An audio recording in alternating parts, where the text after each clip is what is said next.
Scratching birds. Hens have strong legs with three toes in front and one of the back.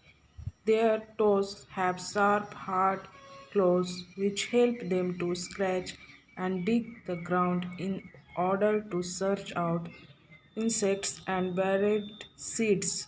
Climbing birds. Birds like woodpeckers and parakeets have two toes pointing upwards and the other two pointing downwards. These help them to climb and cling to trees. Swimming birds, feet of ducks and swans are webbed between the toes. Their webbed feet help them to push water backwards while swimming.